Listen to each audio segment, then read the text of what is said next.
Good morning, everyone. Welcome to today's webinar on onboarding employees effectively. My name is Kiara Frechette. I'm the Nonprofit Programs Director here at Spur Local. I'm going to give people about 1 more minute to log in, and then we will jump right into things. As you are looking at GoToWebinar, if you have any questions at any point during today's webinar, feel free to go ahead and pop them into the question box. What that looks like is a chat icon with a question mark inside of it. You're welcome at any point to submit a question, and I'll make sure we have some time at the end to get to them. Other than that, we will be recording today's webinar and we will be sharing it out in the survey that goes out after our webinar. So you'll have the recording and the slides, so no need to take copious notes. I'm going to give you about 30 more seconds to log in, and then we will get started. Thanks for being here.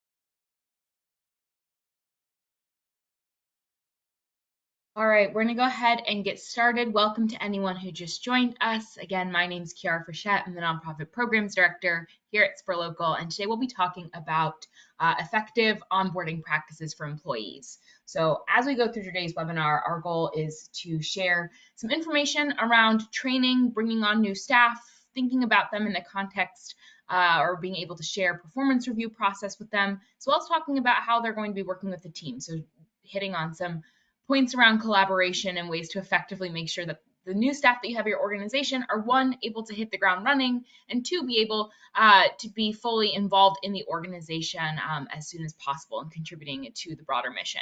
Especially, we know onboarding is really important at small nonprofits because we're always all systems go. So having the time set aside and a process in place can really help streamline as we bring in new staff. That folks are having a similar experience and people are being able to meet all staff and work with all staff effectively. This is a great webinar if you're someone who just started managing someone, you're about to bring in new staff to your organization, or if you're just thinking about maybe you have a little bit of downtime right now and you're able to think about this. We know at small nonprofits, it's not necessarily like we're hiring at the same rate as a larger organization, but always good to have these practices kind of top of mind and really be thinking about it too in the way of if you're promoting folks at the organization or folks are switching roles. As you think about the onboarding process, it can really apply to both projects and organizations as people come in and kind of move throughout the organization. So our first kind of grounding slide here is just, you all know this, we know this, staff matter, and staff are a vital resource for us. It's how we get the work done, right? You're all here today, so I am sharing this with folks who are probably bought into this, but as we're thinking about our staff, they're really that resource that gets the work done, and they're front of house for the people and the clients and the community members that we are interacting with. They have the passion. People are drawn towards nonprofit work for the mission alignment, and so being able to use that energy of the people that we are working with and be able to build that energy in the community is a great thing. So we want to make sure that our staff are well supported as they come into our organization so they can continue having that passion for the work, passion for our mission as they work through their day-to-day. Really important that we have our staff set up effectively as we think also about strategy. So if you're thinking about bringing in, you're working through maybe a strategic plan right now, you're thinking through the strategic planning process, as you're thinking about your staff and you're thinking about onboarding, this is a great place, as you get new work, it requires team effort. So having a place for people to collaborate and be onboarded to new goals and new work is really helpful. And then finally, day-to-day, we all know this, work is ongoing, and engagement is something that is always something that we need to balance, right? Being able to do new work and also the day-to-day operations, and just knowing that in this sector, we're seeing that burnout is a little bit lower than it has been in future years, which is great, but it's still pretty high. And so we want to make sure that our staff, as we think about burnout, one way to be able to work through it and work in it and try to avoid it is really making sure that people have the resources that they need to be able to do their work and have the different processes in place to be able to indicate when they're not able to do the work, and need to take that rest, or they have a place that they can provide feedback to the organization. So really important that we're thinking about the need for onboarding and the way that onboarding really can support our staff, whether that's through a new project, they're new to the organization, maybe in a new role, or our full organization as we're thinking about how we're integrating new work in a strategic plan context.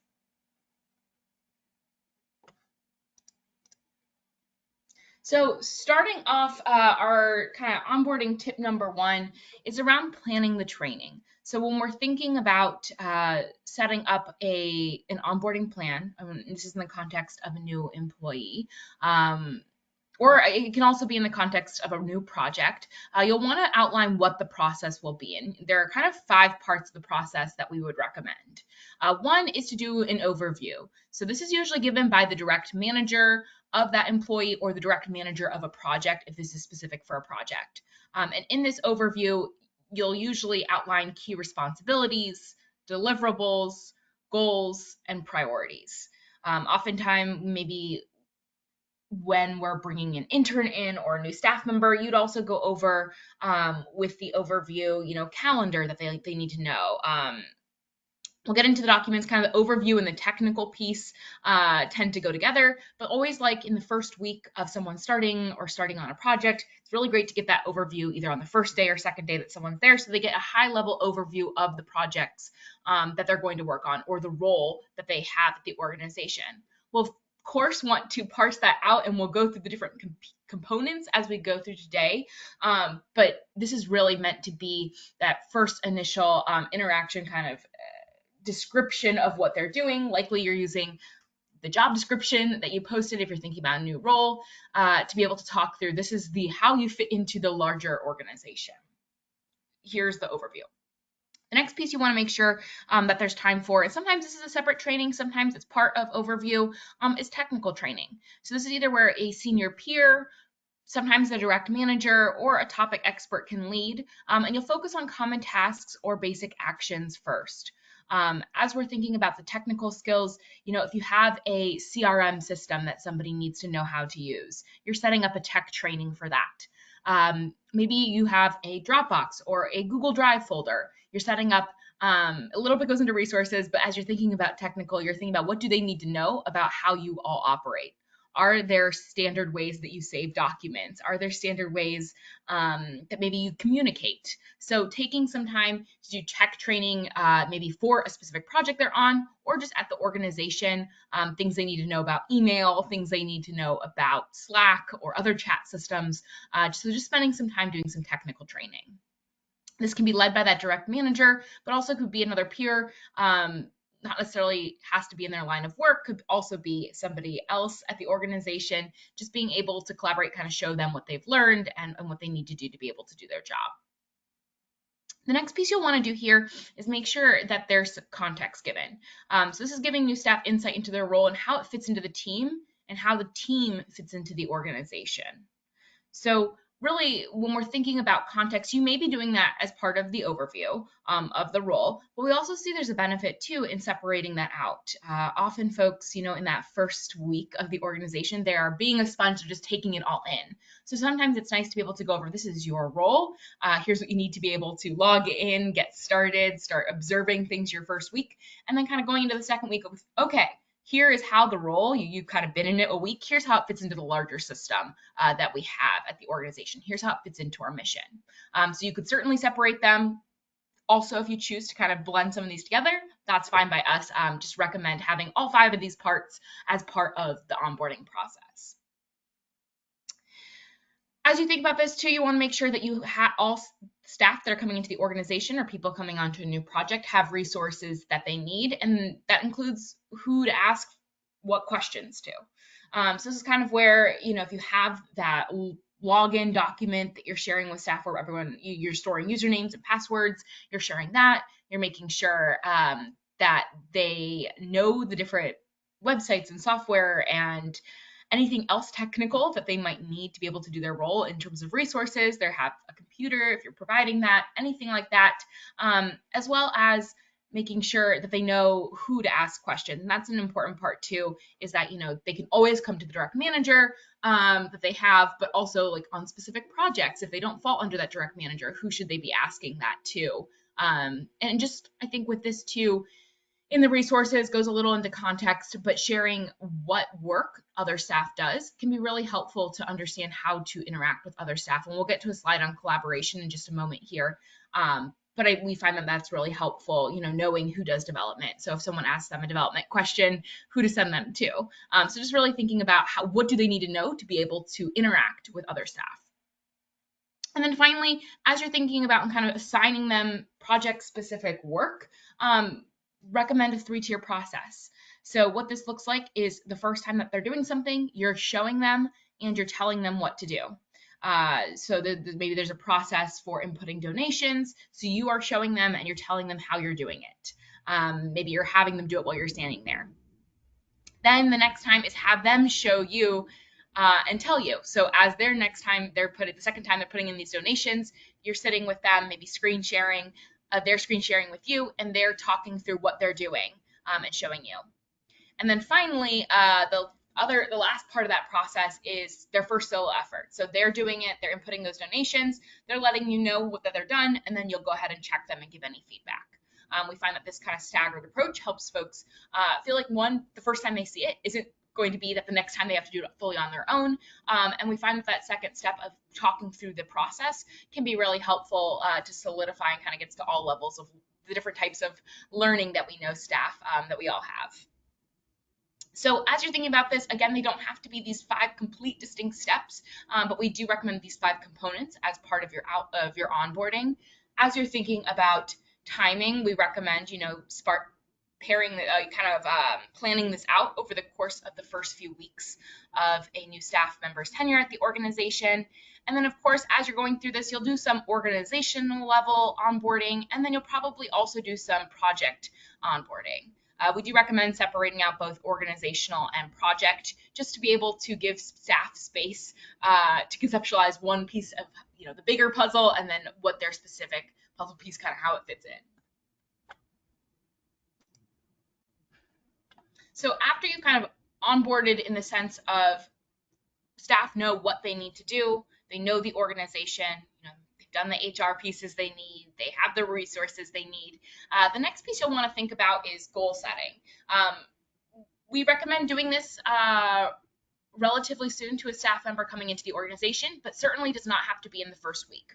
So you can do this in the first month of that staff member's time with the organization. So they have a little bit of time to get to know the organization, and then as they're checking in with you, they're setting their goals for the year, and then you're kind of signing off on those as it goes into the rest of the year. So don't have to do this on the first day or the first week, but making sure that there is time for goal setting and getting that staff member looking forward already to what they'll be contributing to the organization as they get to know their role better.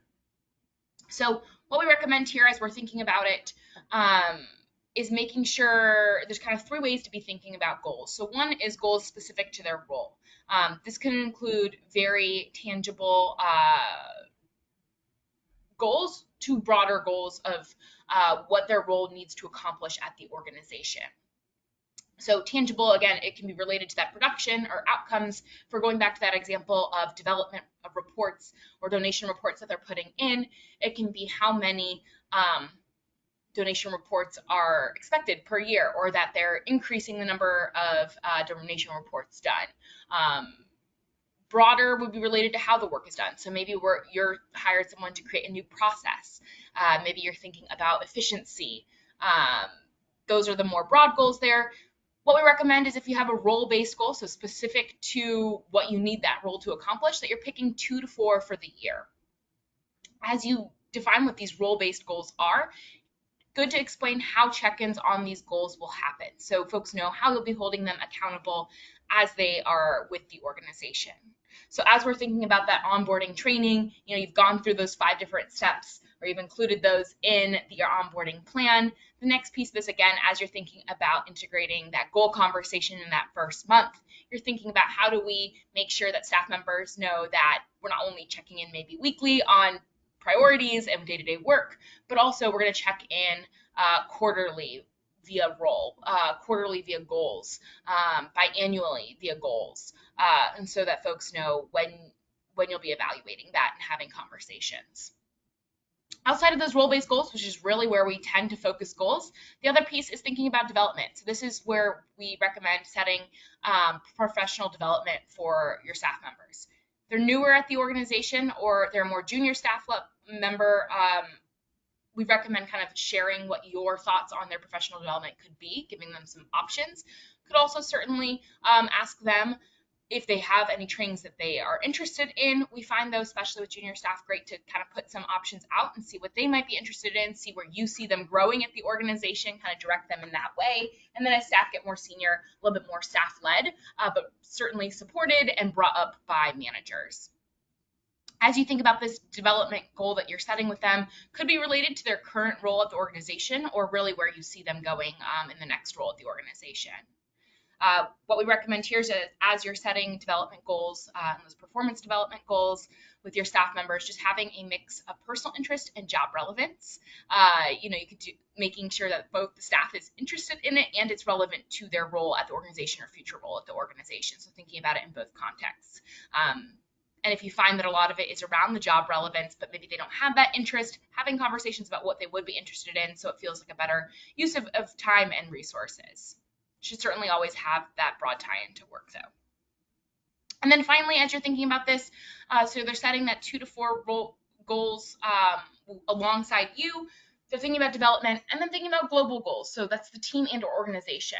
So as you're sharing, what we mean here is sharing goals of the organization or even your goals as manager with them so they can understand how their goals may fit in and what others on the team are working towards. This will get to the next slide I have on collaboration, but understanding others' goals, understanding your goals is really important for other new staff members to see both what they're doing to contribute to that effort, but also get excited about kind of what the future holds for the organization.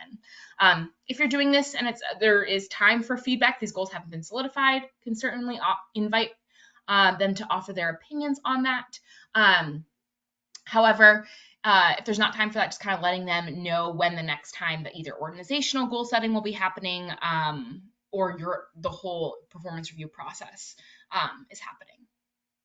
So overall takeaway here is as you're thinking about onboarding, not only are you thinking about how to set them up for success in their role, but also thinking about separate conversations you're having about what they will be accomplishing at the organization. A lot of times this is a collaborative process, and we recommend a collaborative process. The staff are kind of setting those goals, and then you're going back and editing, having those conversations, and then solidifying with them so they are aligned with what you want their goals to be as leaders at organizations, and also that it's something that they're kind of driving and interested in.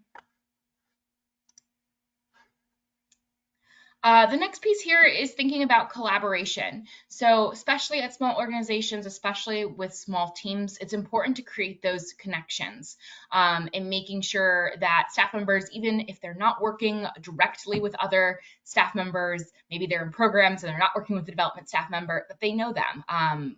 We spend so much of our time at work, so making time for that collaboration and spending time setting people up to collaborate and be innovative in that way can really energize folks and lead to stronger outcomes.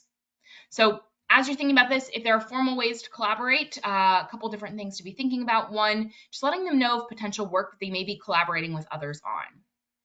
So is there a project that they will need to maybe provide data for that they're collecting as part of their role? Are they expected to host an event with another staff member? So just letting them know of the potential work that could exist. As you're doing this, explaining the outline of any projects and who other stakeholders are. As you think about stakeholders, are there people that at the organization that they need to know are involved? Are there people outside the organization that they need to know are involved? Sometimes there's those secret stakeholders too that we all, we have those relationships with specific foundations, maybe donors that new staff may not know about. So talking about who stakeholders are in the context of the project so they have awareness. Same thing as we're thinking about context, giving any history for the work on this team or organization, maybe how the work has shifted, how an event has shifted that they're working on, how a project has shifted over time. Giving them that history helps also to understand why we are where we are, and also allows, if they have suggestions, to build on history, build on their own experience, which is kind of the reason you hired them.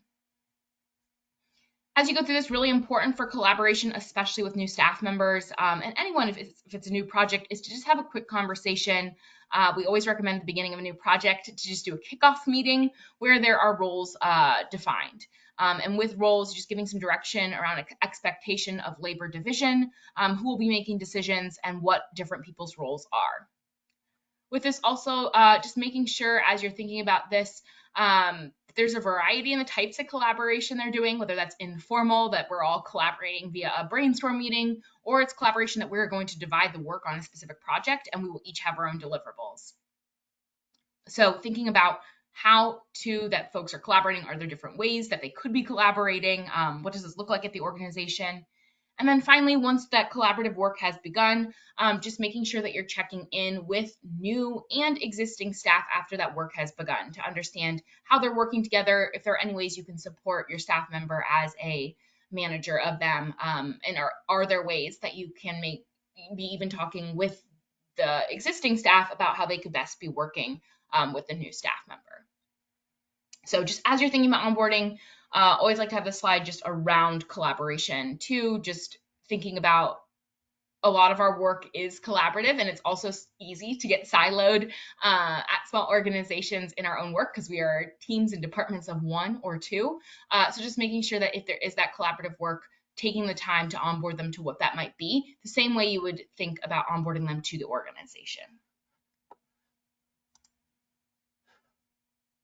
Tip number 4 here is around performance reviews. I started talking about this a little bit when we're setting goals with them, but really important as we're thinking about this, just explaining the full performance review process, when those informal check-ins are happening, when you'll be having your maybe weekly check-ins that aren't related to performance, but priorities, what will be reviewed, and share how that ties into compensation too.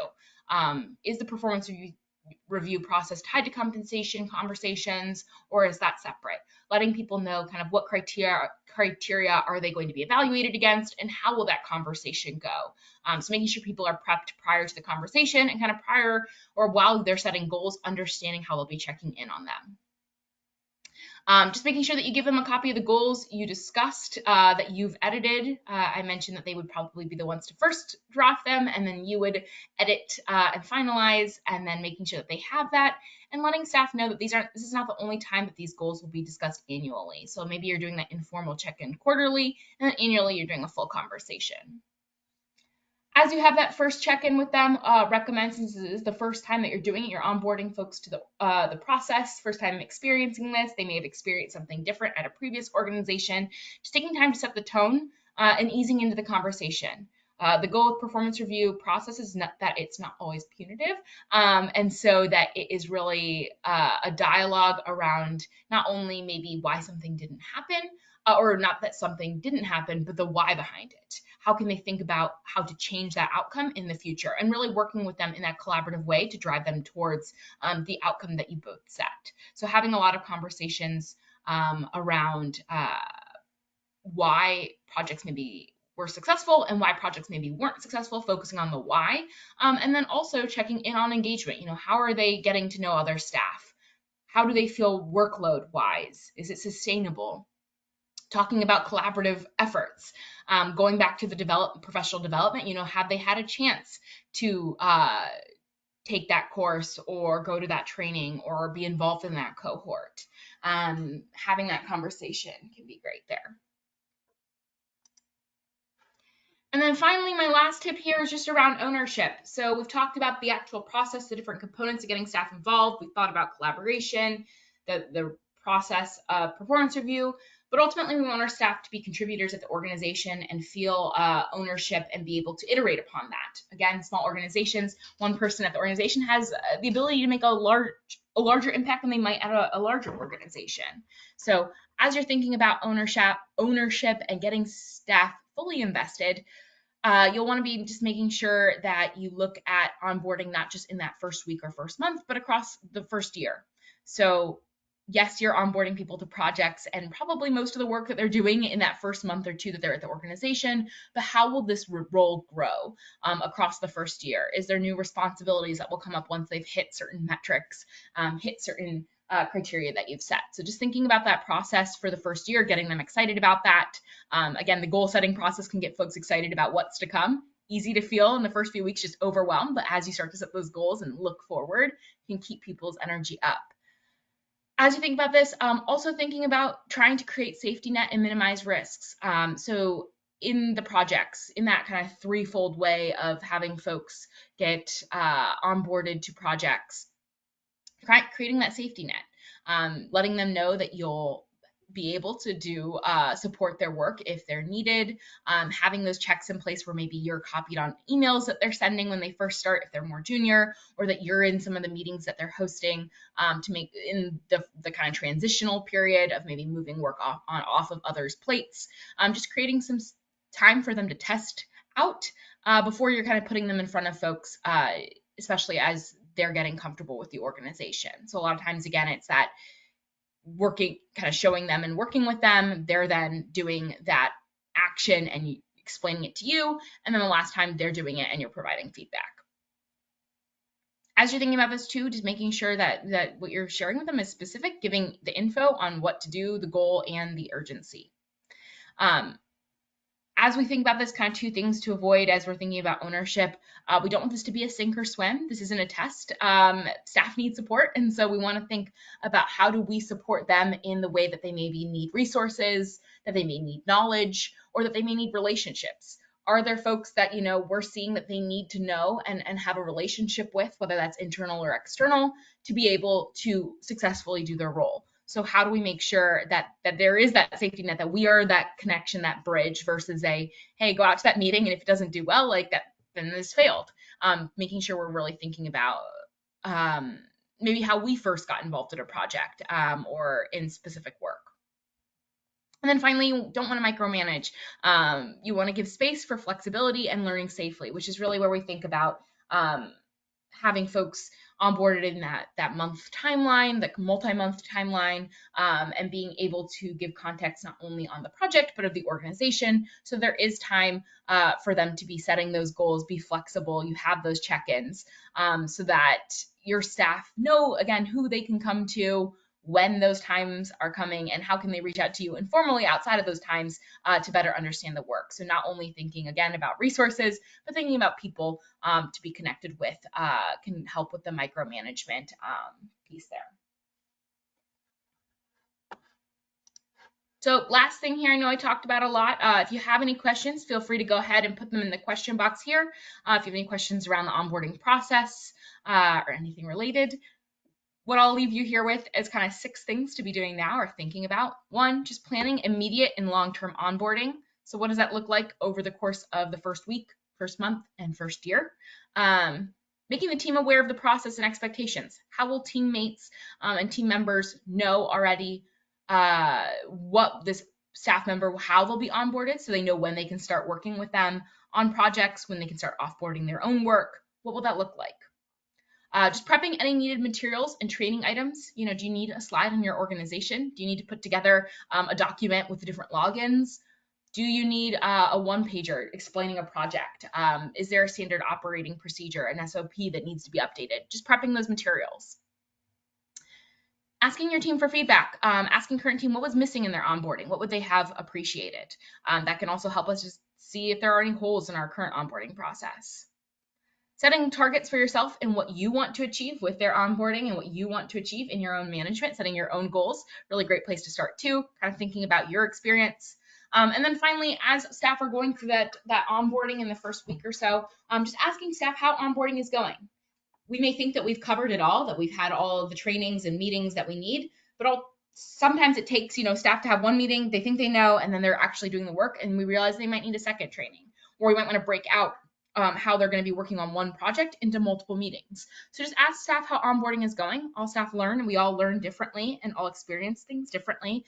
So being able to be flexible in how we structure the onboarding will not avoiding or well, including all the different components can be really helpful.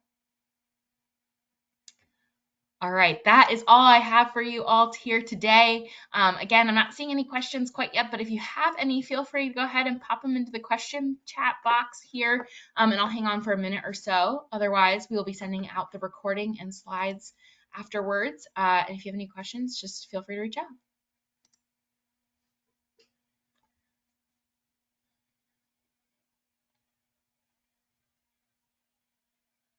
All right, I'm not seeing anything. Thanks all for being here, and we'll be in touch with the slides shortly.